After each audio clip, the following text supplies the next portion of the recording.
to do here, but obviously now people still have to scramble to go for the next ones as we go like last season. So what are you expecting to see in game 5 and 6? You know, games 5 and 6, it's your last 2 games to perform here today. I'm expecting to see a lot more hyper aggression here. We're seeing a lot of Takedas come out here. Some of these being players. Kai Bao is going to be running the whole Salvation podium to himself. Meanwhile, we have 3 main players here all the way in the Hall of Ceremonies in Plum Castle. And we have one particular player down near the bottom near Tang Courtyard and Moonfall Pass. So still nobody really hitting that snow area of Yushan Ruins or Emfriel Village, which is still very, very surprising coming into these games here as the King is going to get pushed in on Wang Lang. Wang Lang trying to hold on with his defense, trying to see maybe he can hit something here. Massive hits of damage hitting on to the King. The King trying to keep it together here and keeping that aggression. Zhang Yu's on the other side here. Unbeknownst of a whole fight happening, Wang Liang dangerously low here, but it looks like he might have the juggle. He might have the opportunity though, but no! The tick of the defense gets him just enough to where he can do it and does a massive job of it. Meanwhile, Rexy dangerously low as Fang is going to be able to push in on this as well. Gold looks like he's going to get found here on this inside. The question is he going to be able to open it or is he going to push in on it here? Gold Trove could be at the bottom here, but sadly, it doesn't look like he's going to push on it just yet. Waiting for him to be able to come out, and yes, he does, right off the edge. It looks like he's able to claim the elimination and get his first elimination of this game. Meanwhile, Mir and Ego trying to fight this out. Dangerous low on each side here. Gets the cancellation from the massive hits of the nunchucks, and sadly is not able to find it. Mir struggling to try to find an elimination here, and Ego is not letting her go without a fight. Meanwhile, trying to get the shield swap though, unbeknownst, isn't unable to find it, gets the gray, and just like that, Ego was able to swap and get a free purple here. Here trying to keep the game alive, trying to hold on here. Let's see if they can do it. The question is, are they going to push on and be aggressive, or are they going to back out and decide maybe to push on? It looks like she's going to opt to go for the fight here. Very dangerous game here, but let's see if she is willing to play. Meanwhile, Mier, I think he's going to be able to push in on this one as well. Catches him on the other side here. He catches Ego on this right side. A beautiful right-click hit onto Ego. Does it again. Catches her in a corner, but Ego is going to be able to repent and use the parry to shut down Mier. Mier is able to go for the reset, though, as Ego, dangerously low, decides to run away as Jin and Sheyang. Looks like they might go for the chase as Jin decides not to. Ego finds a shield swap here, great shield swap. Gold Trove right in front. Looks like Mira's going to be able to find it. Does she find anything good out of it? It looks like she found a gold spear staff. Gold Trove up top. Looks like they're able to find something decent as well here. And it looks like the loot patterns are definitely very, very, very helpful for all of these players here. Mir, even though still isn't able to capture the elimination, they're still alive and ready to fight. Here, take a look here. J-Team's Eggson, no eliminations under the belt here, but they do still have Resurrection available, so they're looking to aggressively punch in here. I'm going to grab all of those sand pairs there so nobody else can capitalize on him. And while they're buffed, look to push in onto these players here. We're going to see TK's Ali here quite low. Ali going to go ahead and pop the ultimate to buy themselves a little bit of space, just holding on to it. But TT25 continuing to give chase with that bow. The ultimate not really going to buy them any protection from the range shots. Ali able to find a reset here, and J-Team's action on the hunt's going to slide through the door. Ali, the ult, going to run down here now, and action in a great place as they come in. Blitz the shield back off of Ali, and action goes for the uppercut, is able to find the damage, but not the follow-up, but still comes in and picks up the elimination onto Ali. Action playing this very well. We talk about the decision-making, and action with the great decision-making here. Look, might actually lose their life here, has ult, does lose the life, but they're utilizing that resource. This is exactly what we were just talking about.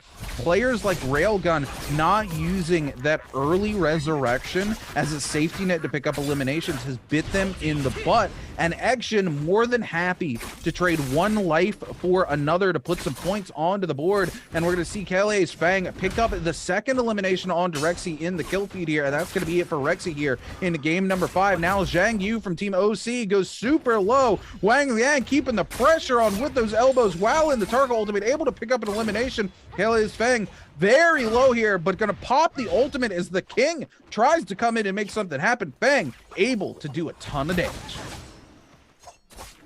Absolutely insane coming in though as Fang and the King still fighting this out though. Fang having the advantage though with the shields and heals really could have pushed in on this, but the one thing that I love is that any of these players it really takes one parry or one massive defense to keep the game alive for one of them though, and just like that, shield could be gone in an instant as the King loses his shield, fighting this out with the Fang going back and forth, and Fang is able to get a massive parry and a finish onto the King here, claiming the claiming that elimination here.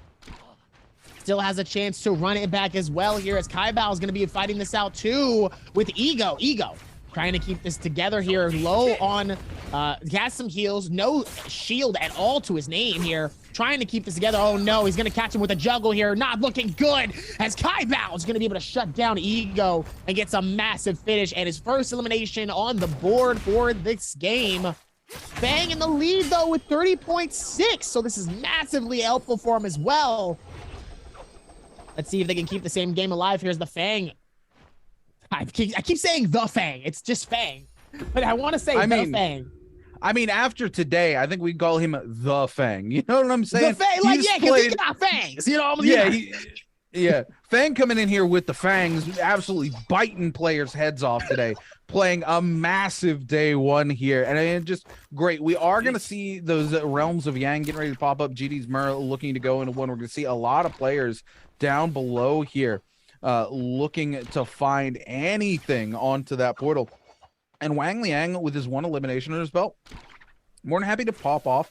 Look to do a little bit of looting here. He's still holding on to that blue dagger, wants to find something a little bit better, and I love this. I love this decision from Wang Liang. He wants to take the realm of Yang, but instead of fighting over one where he knows there's like 12 players, he's going to come to one across the map where he hopes there's going to be less players. Now, Railgun sitting nearby, but Wang Liang right in the middle here has got a great opportunity to pick this up. Railgun's gonna have to come in and really try to force this, and it looks like it might be these two. No, Kaibao gets in, so it's Wang Liang versus Kaibao, TT25 versus Zhang Yu in the realm of Yang, and I do believe it is Takeda versus Takeda here in Zhang Yu versus TT25. We're gonna see Staff versus Staff. Or no, Staff versus Staff in this matchup between these two players. But T225 here, notably with a greatsword in their back pocket, and that hot swap method mid combo have a meta that's developed here. But the parry! Zhang Yu goes in from the scale rush into the aerial parry. Here comes the ultimate. All he has to do is extend the combo with it. There's nothing T225 can do. And Zhang Yu picks up the elimination now to Wolf Kaibao versus Wang Liang. Wang Liang already has popped the ultimate. He has no way to gold focus out of this, but unfortunately Kaibao drops it. Kaibao needs a single hit, and he's trying to fight it here onto Wang Liang. Wang Liang finds the scale rush into the charge left click. Kaibao needs a single shot here. Wang Liang so low, even a clank will do it here for Wolves Kaibao. Both of them looking for the scale rush. Wang Liang gonna opt to go for the pot here. He's not gonna be able to find it. Kaibao continuing to pressure, comes in, gonna be forced to stop the pot. One clank is all he needs. The elbow comes through, and he follows it up with the pole sword. Wang Liang finds the victory in the realm of Yang. How did Wang Liang keep it alive that entire time? That could have been anyone's game here, but really, Wang Liang didn't have the advantage at all, and that's exactly what I was talking about a minute ago. It really does take one massive strike, one defense, one hold to keep the game alive, and just like that, you could turn this game around in one spin. And that's the one thing that makes this game so exciting. It really can be anybody's game in these instances, and all of a sudden, the narrative immediately gets spun around, and all of a sudden, we're talking about a winner we assume was already dead. And just like that, back at it again with the King and Fang holding it together here, as Fang goes back to fighting it with T225. T225 just being an absolute thorn in people's behind so far here, as the King is going to catch him on the outside here, and it looks like they're both going to be able to rotate that out. But my goodness, Wang Liang holding that for so long, and then still is able to survive and win. That's the thing that I talk about, right? The villain of our story can be a hero, but sometimes he just gets caught in these situations where it just isn't looking good, and he's able to come back and clutch it for the win. You love to see it. You know, something else I want to talk about right now as well is KLA's Fang here is playing Yodo Hime and has 3 eliminations under their belt here. And this really speaks volume about Feng as a player in general. Yodo has massively fallen out of favor in the solo meta, right? They nerfed the F3. It's on a, you know, the same cooldown, but it only lasts for 2 seconds shorter now. It's like 3 seconds instead of 5. The ult has become much more difficult to land now as players have gotten used to it. They've learned how to bait out hits like that. We're going to see TK going in on to GD's Mur here with a massive ultimate. Mur playing this very well, though, able to just slide around and get away from it. Knows they need to wait the ult out here before they can re-engage on to Ali here from Team TK. Mur going to be able to find the pots that they really want. And Jail's ego looking to come in. K wants to pressure this while they still have ultimate, but they need to be careful because the ultimate's going to run out fairly soon. As we turn our attention now to OUGTheKing, who picks up an elimination onto Zhang Yu, but Zhang Yu does have that Vermilion Bird and is going to pop it immediately. It's going to find themselves back into the game with all their gear. The King, though, getting a third party here by GS's T225, and then at Kale's Fang also showing up for this fight. And again, back to my point about KL's Fang here, is Fang is on a hero that has massively fallen out of favor in solos, right?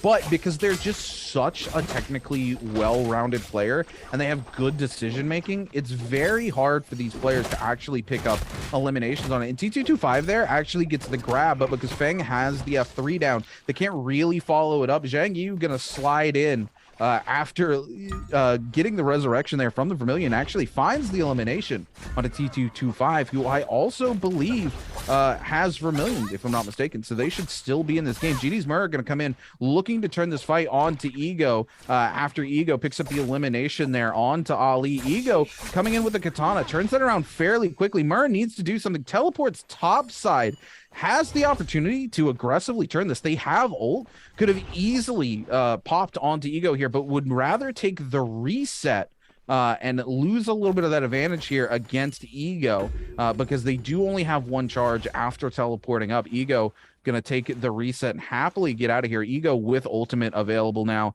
as well as the F, is more than happy to take his elimination and just to let this one go for now.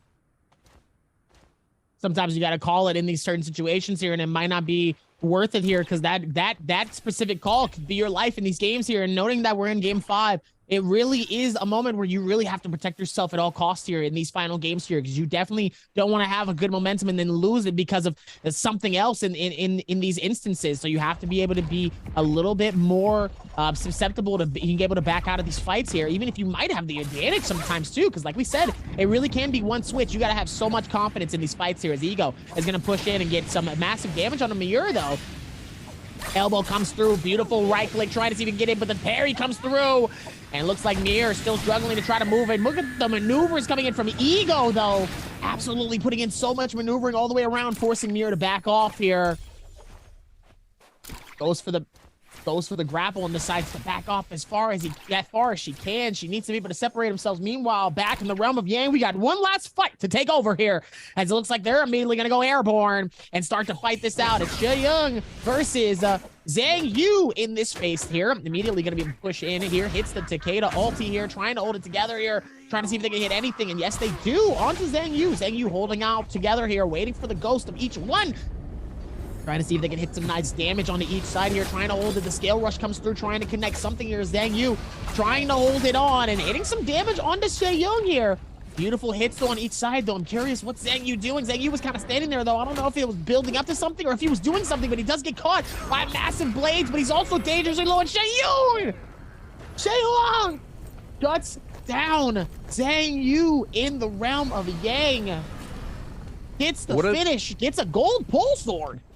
What a beautiful piece of tech and follow-up from Shenwan there. He gets the grab and immediately follows it up with a hot swap into the greatsword with the jumping right click. Guarantees that damage coming out, knowing that the greatsword's going to give him more damage, and that more damage will pick him up. The elimination is going to get him that legendary pole sword, as well as the buff, the Mystic Might coming through for them as well. Extremely well played by Shen Wan there. And now we turn our attention to Kale's Feng, giving chase to XCG's Wang Liang. And this is where you don't want to be if you're Wang Liang into Feng here. Again, Feng playing a hero that's a little unfavored, but still able to just play so technically, and it plays extremely well with their decision making. Look at this, backs off because Wang Liang gives them space. They see the opportunity to just be equal with Wang Liang, more than happy to take it. The massive parry comes through with the follow-up jump into the right click. Feng just going to completely rip the armor off of Wang Liang here. We're going to see another Tarka coming through. This time Kai Bao. Kai Bao looking to pick up the elimination. Who's going to get it? It is going to be Kai Bao. And now Feng is going to pop their F here, going to utilize the body to go ahead and get a heal off. And you know what? Feng, in not that bad of a situation to take this re-engagement with Kai Bao. Yes, they just burned the F off of the cooldown, but they get a full reset off of it. They still have their ultimate and are in just the same situation they were when they engaged with the other Tarka. So they have plenty of time to turn this back around and take the engagement if they want to. Turning now to OC Zhang Yu, and Zhang Yu is going to aggressively push into Kai Bao here. He needs to pick up an elimination here so that he can get that Soul Bloom and get rid of this Yang depletion. That said, Kai Bao gonna come in with the juggle and absolutely rinse most of the shields off of Zhang Yu here. Zhang Yu gonna do quite a bit of damage as well, turning it on to Kai Bao. There's the ult for ult here. Zhang Yu holds the F, hoping that Kai Bao would pop the Tarka ultimate, which is exactly what happened. Zhang Yu finds the space to go ahead and get a reset here. Needs to keep it going though, but the bow shot coming in for Kai Bao onto Zhang Yu, buys a massive space here. He's got the F, but he throws it, and unfortunately he goes under the feet of Kai Bao. He is able to find the grab, rip the weapon out of Kai Bao's hand, but Kai Bao comes back in with the elbow and picks up the elimination onto Zhang Yu. Absolutely insane coming into this as Kai Bao top of the leaderboard with those 4 eliminations, playing it off. Feng tying it up with the King with 3 eliminations, 2 from Sheyuan and Egos. Railgun back at the top from what we talked about earlier. No eliminations, still has a point on the board, but it's just struggling to claim eliminations. S-Rail has really done a fantastic job of keeping some form of consistency in the sense of staying alive and getting some placement points. At least he's getting something. I don't think there's certain people, I don't think that have gotten anything. At least they have something, but they still need to work to figure out what they need to do to maximize more advantages in getting these eliminations, especially the early ones. Those early ones are so important here in these games, especially nowadays with how hard it's going to be to knock all of this type of momentum up though. So let's see how they're able to put it down more and more, but still going to be a little bit wild with everything happening though, as Feng looks like he's going to be on his space here, trying to see if maybe he can get something for himself. As now we're down to the final 6. Kai Bao, Feng, the King, Sheyuan, Ego, and S-Rail. You think Kai Bao's got this? You know, it's interesting. Kai Bao is a player I never count out, right? And we've seen it today, right? Kai Bao has picked up big eliminations in almost every single game that he's been in. And even his first game, right, he doesn't take like the top 4 kind of space, but because of his eliminations, he's able to just go ahead and, you know, take second place. And it's that consistency with the kills here. We're going to see a lovely infinite come out there from Kai Bao. This fight is so clean. It's really unfortunate because Zhang Yu, do you see that the F actually goes under Kai Bao's feet because Kai Bao is higher up on the terrain, and then he's just able to turn around with the elbow. Kai Bao is a player I never count out, right? This is a player that went toe-to-toe with WBG Spider last season, and during season 2, every time these players went head-to-head, it would be like Wolves Kai Bao picks up an elimination off of Spider, then Spider picks up an elimination off of Kai Bao, just back and forth every single time. So you're talking about a player who literally had a rivalry with the champion from our solos last year, and just absolutely massive, right? Kai Bao is just a very good player. When he was known as KB11 during season 1, he was one of the top 3 players to be reckoned with. It was him, Wang Liang, and of course GG Shaw during season 1, who kind of ruled the show, if you will. King gonna come in there onto Railgun and capitalize onto that kill. with that musket, keeping Kai Bao from picking it up. And now the King and Kai Bao tied for first place here, but Kai Bao in top 5 with 4 eliminations under his belt again. He's a player you just can never, ever count out, and it clearly has the skills to be one of the best players in the league. He really can be. He just had to play to his advantage here. As long as he keeps the momentum, it could be absolutely massive for him. And he's definitely going to be somebody we're going to be talking about a lot throughout this season. We love to talk about some of our favorites here and what we expect out of them, especially after what we just saw in our last game. Goodness gracious. But now, going back to the top, show you all the way on this rotation here. Looks like he sees one here. Trying to see what they can do here with all of this. Look at all of the prickly branches all the way throughout this trees here. The detail of this map here for Hollerop is absolutely amazing. I can only imagine when we finally get to the point where we are going to get a new map. I'm going to be very excited to see what they do. Imagine an ocean map.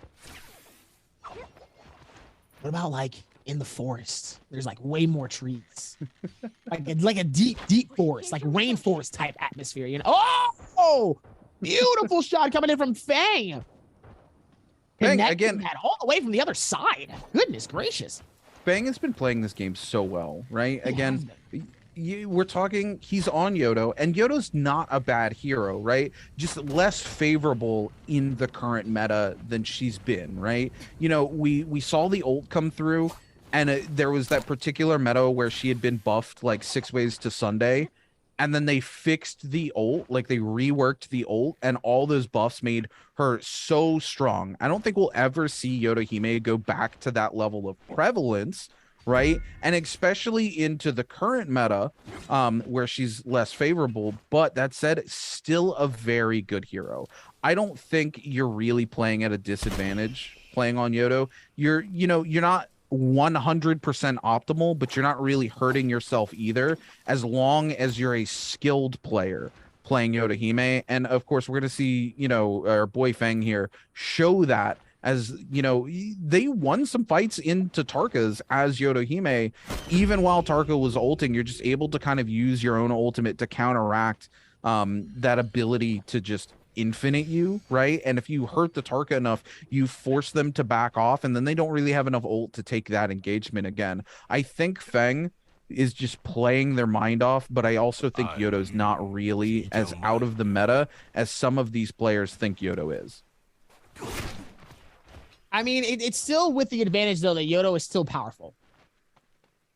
Right? Yeah. So even with that, too, it's like, yes, there are other alternatives now, but Yodo still is a playmaker. So it's kind of one of those things here where we can really start to see kind of what the next spaces are going to be for these games here. But obviously, we will need to work on how that's going to be for the others, as Kai Bao gonna be able to hold that down and hold that one together as well. Kai Bao able to go through with this one and just hold on here.